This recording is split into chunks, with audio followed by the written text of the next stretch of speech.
Hi everybody, welcome to MusiCrust. I'm your host Chris. Here we are with the third week, already through 21 out of the 365 albums that I have to go through. And I was not wrong when I said this is going to be one hell of a project. I'm already only through 21 and it feels like I've listened to so much already. I actually did listen to a new release this week with Sweetener by Ariana Grande, and that will be coming up very shortly. It is actually the second one I listened to this week. Let's get on to the first one. So the first album I listened to was Fearless by Taylor Swift, which, if you guys know, is like before the whole pop and transition, kind of like right before, a little bit in there. I would say nowadays I'm a fan of her music, but I used to have an irrational hatred for country music, so I'm like, this is gonna be an interesting listen. But I gotta say, it wasn't too bad. Got through it, obviously. I think the main reason I didn't like country music was like the whole Red Solo Cup thing, the I'm gonna fuck my tractor kind of shit. Like that, it's just so unappealing. Like that kind of country, like modern, more like redneck country kind of bullshit. There's a lot of meaningful things out there. I also think another reason I usually don't like it is because there's nothing very technical going on.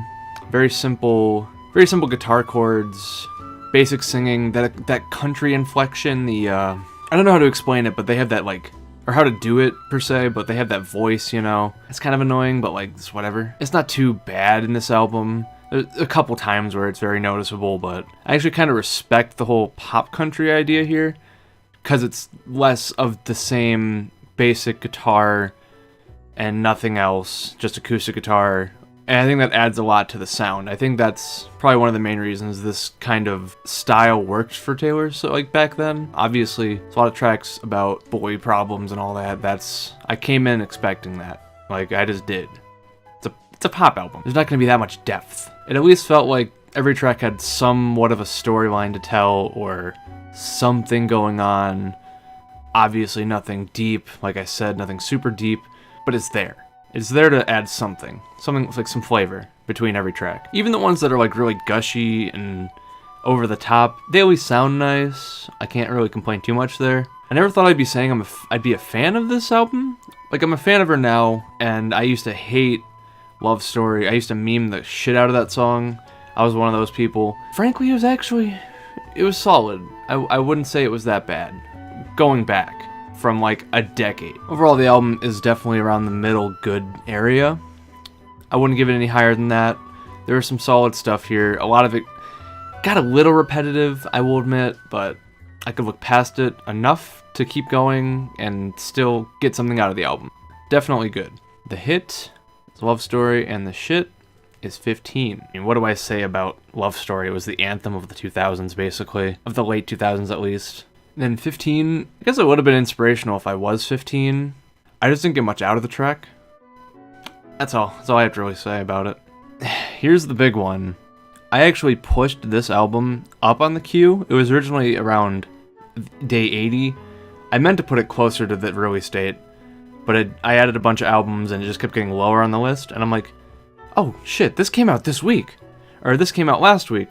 So I'm gonna put it on, you know how that goes. I just threw it. I switched an album that was supposed to be on here. I forgot which one I switched, but I switched them around just so I could listen to this one a little sooner. Because I was really excited for it, and I know some of my friends who may or may not be watching this would also be interested in hearing my opinions. So, I did it.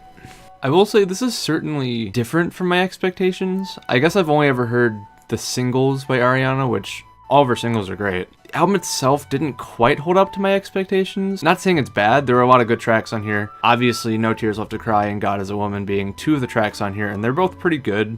Sweetener and The Light is Coming were just not my thing at all. Like, I really didn't like those tracks, honest. Another one that I didn't really care for was Blazed. Everything in between was alright. I will actually say the song Breathin', definitely actually, I thought that was a little bit better than God is a Woman, actually. That track was definitely the hidden gem here. Obviously, I haven't heard this before. It's not a single, but I liked that one a lot. Like a lot. It was great. But yeah, it just felt a lot more middling than I expected. This is indeed the first Ariana album I've ever listened to in full. So I will say that I probably should have put my expectations a little more realistically.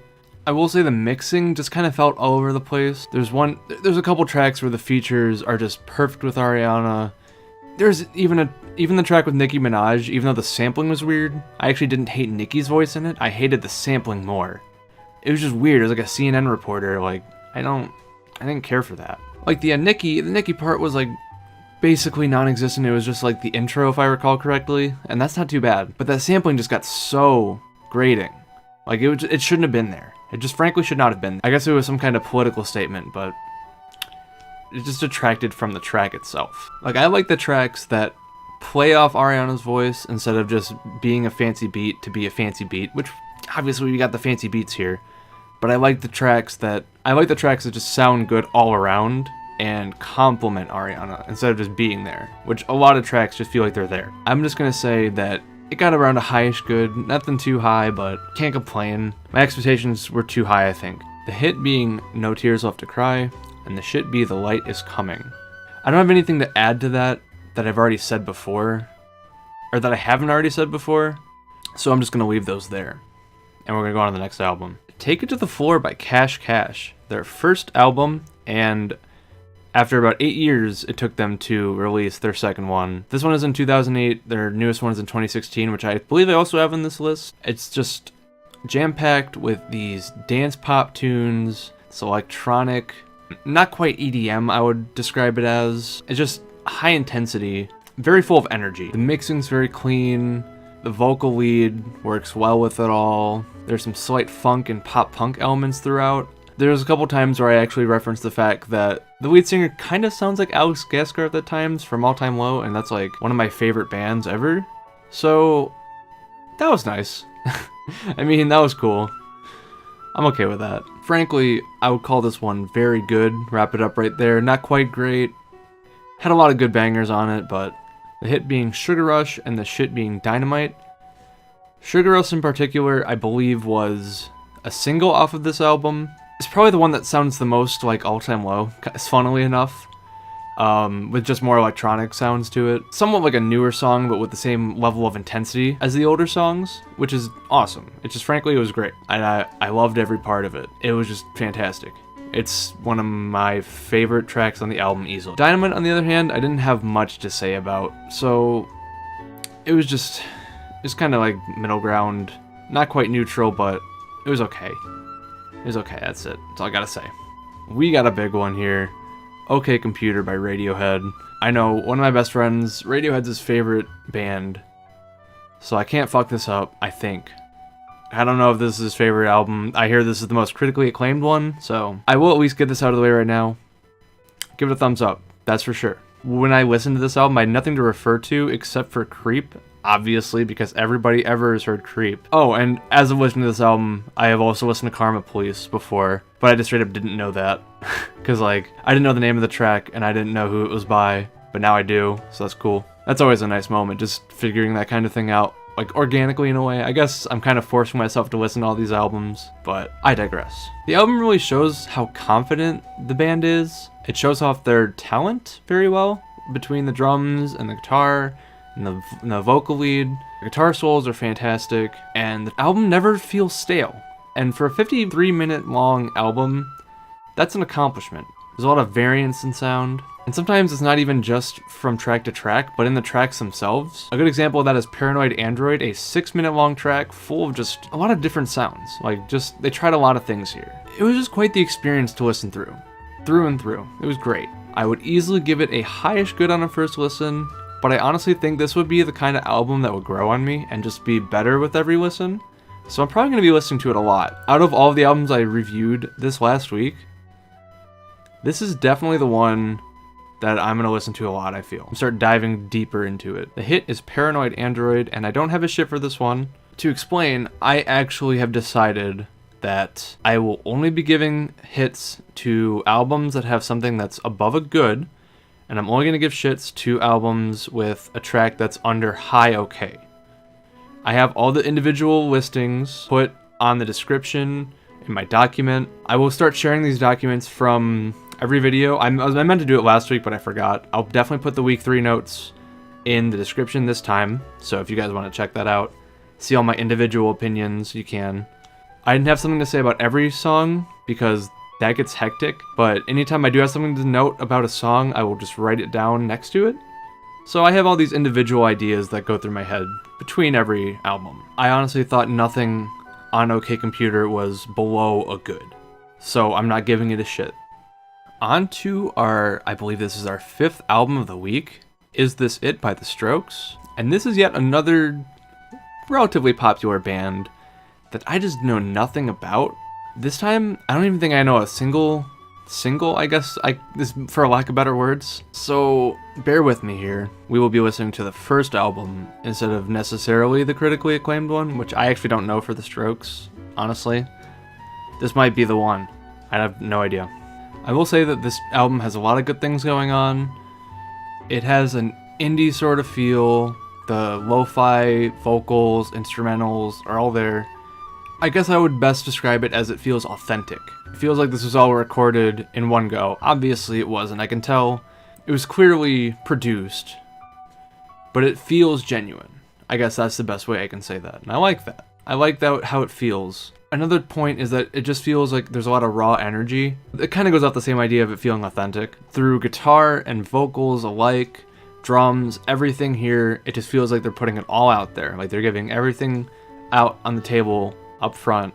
Another thing, I feel like this is probably a good thing, but it was kind of distressing for me that like I just listened to this whole album and there are a lot of tracks that I just couldn't pin down one thing or another to write down about. A lot of my notes are relatively empty on this, like on the track list here. That's probably a good thing. I think I was just enjoying it so much. And I gotta say, I definitely would give this one a low grade. Singles are incredible and everything in between is great. Consistently, just aesthetically pleasing, fun to listen to, fun album, nice album, is good, listen to it, is good. The hit for me would definitely be Someday. Close contention with Last Night, they were both great, honestly. And nothing really was qualifying for the shit roll here. So, brownie points to you guys. Honestly, the one thing I can say about Someday is that it just bops. That's it. Like I said, it was hard for me to write up things for this album, like through the track list, like individually on tracks. Finally, we get to an album that I didn't just love immediately. I will say immediately. And it seems like it's a series of 3 albums. We have Saturation 1, or just Saturation, by Brockhampton. I thought was supposed to be a boy band, but they just kind of sound like a hip-hop group, which I guess isn't too different from... I mean, I guess those two kind of go together in a lot of ways. But when I think of boy band, I think of like something like Big Time Rush, which I know is a meme, or like One Direction, or 5 Seconds of Summer, or something.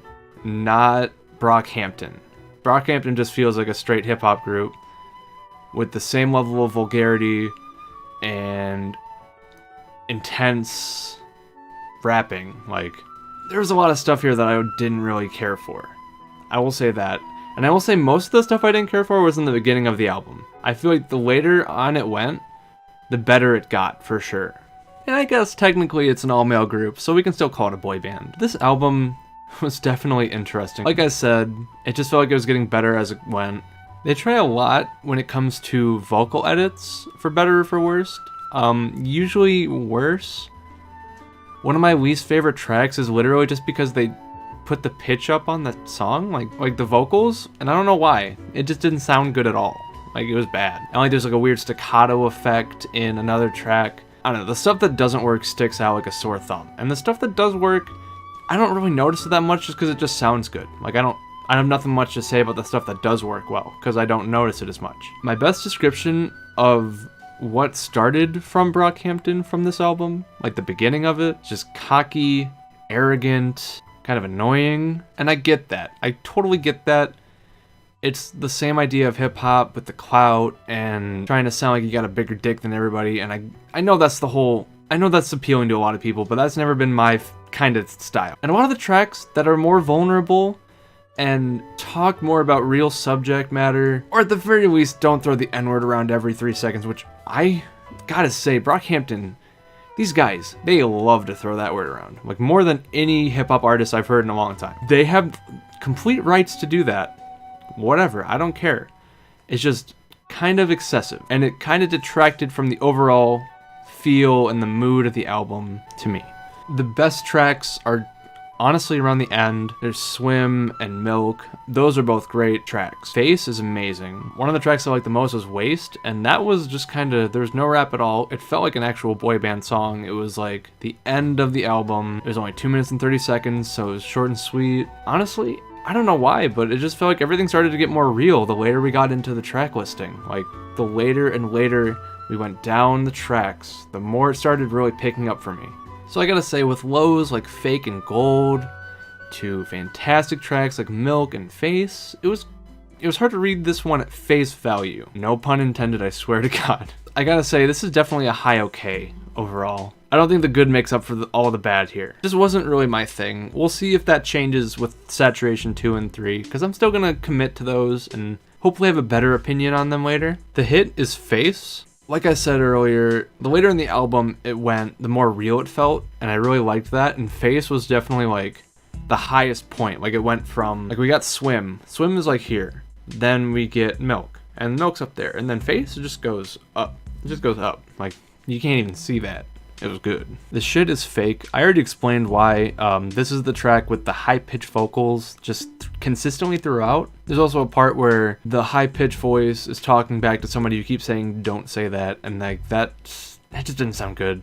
It just wasn't good. It just wasn't good. And here we are at the last album of the week, and the one I slept on the most, easily. I did not come into this one thinking I'd like it as much as I did. And again, this is a first album by this artist. We have the self-titled Christina Aguilera album. Yeah, you heard me right. I love this thing. Like, it's so good. Like, I used to mindlessly hate pop music as a kid, and look at me now. Like, I'm just vibing with this so hard, and it's like not even modern pop. It just feels so good. Like, my God. I guess I'm glad I'm a lot more open-minded nowadays. I'm really happy that yesterday I gave this a spin. There's a lot of bops. Definitely a lot of bops. I gave this album probably the most greats in the track listing out of any album this week, I think.